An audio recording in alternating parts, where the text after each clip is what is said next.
Welcome to our simulation lab. I like to say this is the jewel in our crown of all the labs. You've seen that each lab has got progressively better, more high-tech, more offerings, but this truly is the jewel in our crown. So in the simulation lab, we have wonderful equipment, we have a wonderful learning environment. Each course that we offer that has a clinical component has a simulation. So we are offering 16 different courses with simulations, and they are geared to whatever the course may be at the time. We do start out with the fundamental students coming through, and oftentimes those students have never had any hospital experience. So this really sets the tone for them. It gives them an idea of what they're going to face, and it takes the edge off, just as all the practice did in those other labs.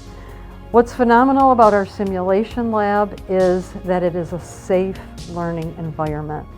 The students are free to think out of the box. They're free to be in charge. No one's hovering over them, telling them what to do.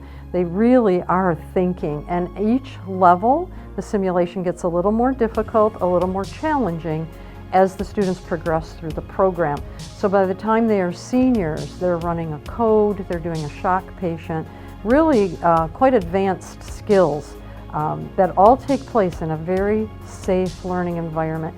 And that's what the students tell us the most, is that they had the opportunity to just think, and to, if they make a mistake, they've made a mistake, but they've learned from it. Nothing is graded in here. There's really no pressure in here. They just come and they be the nurse. And what a better way to learn how to be a nurse is to actually do it. So in our simulation lab, it will depend on what the course is that's running.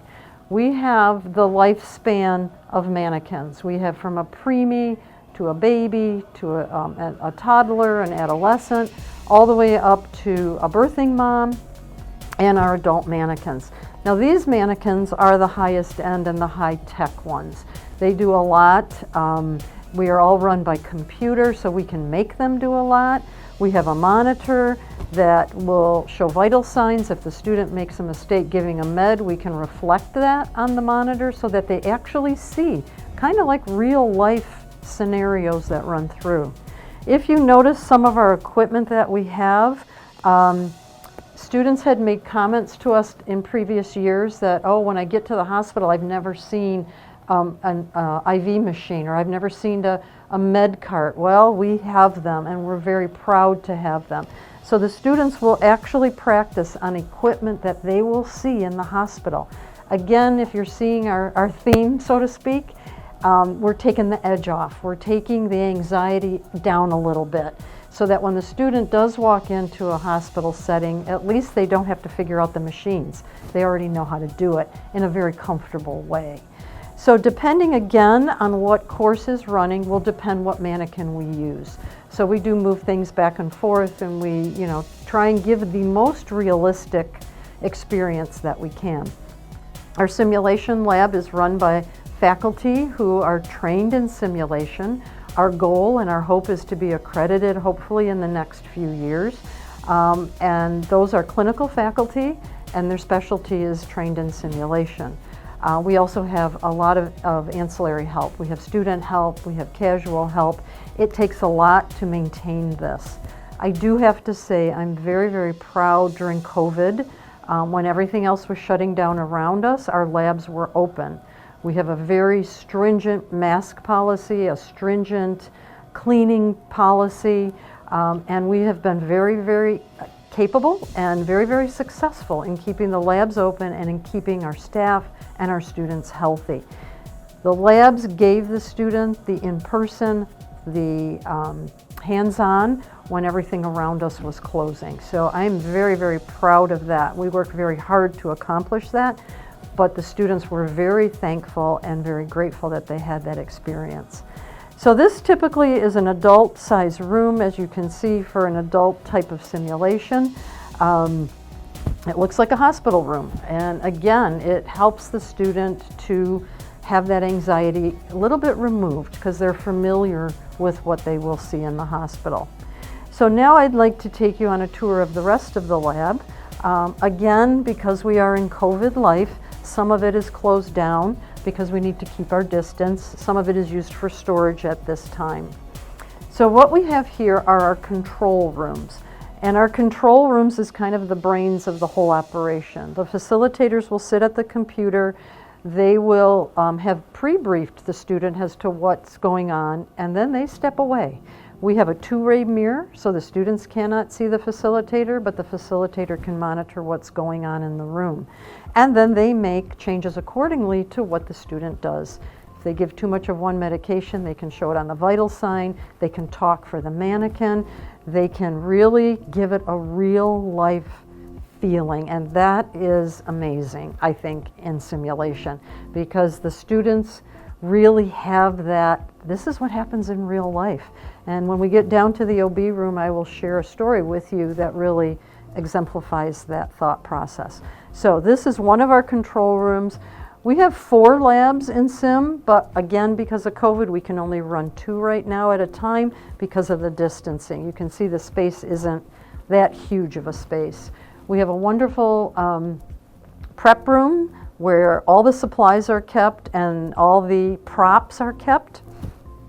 And it's really kind of cool because we use a lot of props, again, to simulate real life. You can see it's a very small space, so we've done a really good job of keeping everyone safe and healthy as they go through the environment here in Sim. We have another simulation lab room, and it kind of looks like the one that you just saw.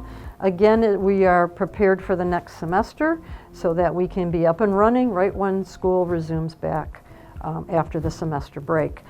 So right now, this is again another adult room, and what we do is we split the students into 2 groups so that they are doing a simulation. It's all the same, but the interesting fact is, how did the 2 groups handle it? And it could be very, very different. While the scenario is the same, the outcome could be very different because of what people are different thinking, different plans, and so forth. So it really is a wonderful learning experience for the student.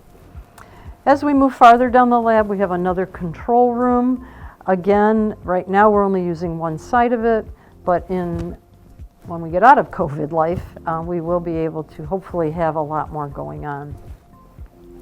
Our room down here that you can start to see is our NICU, and we have an incubator, a couple incubators. We have actually a preemie baby in here, and we have one of our Pyxis. We have 2 Pyxis machines that dispense medicine, and although while these are a little bit outdated, they still function, and it gives the student the experience of how to pull a medicine out of the Pyxis machine when they get to the hospital.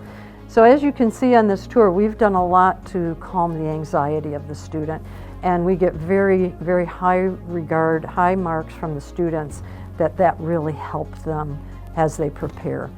This room here is our birthing room, and our birthing mom, actually we have 2 of them, can birth a baby, and we can run a delivery. We can do a C-section, we can do a regular vaginal delivery, so it's pretty exciting as to what they do. But the story I wanted to share with you about this room, with a postpartum hemorrhage. Now fortunately we don't see those very often, and it's not something we want to see, but it does happen. So we ran the postpartum hemorrhage scenario, which is very stressful, life-threatening, and the students did a great job. And what happened was, about a month later, we got a note from a student that said they had seen a postpartum hemorrhage in the clinical setting and they knew what to do. And to me, that just exemplifies what we're doing here. We've given them an opportunity to see things that they might not see, but then have to know how to handle in real life. And for that student to come back and tell us that she knew what to do in that crisis moment was very fulfilling to our whole staff and to actually the school. It was a very good thing to hear. So we're doing great things in the Sim Lab. So again, you'll see different equipment, same as that you would see in the hospital setting.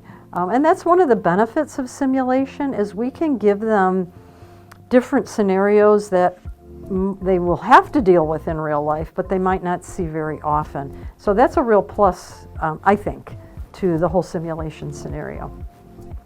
The last room I want to take you into is the debriefing room.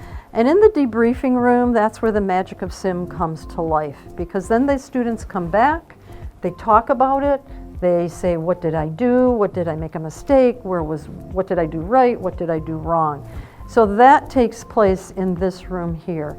Now you can see it is set up as a COVID room because we're keeping distance, we're washing, we're cleaning, but it really opens the student up. They are free to talk.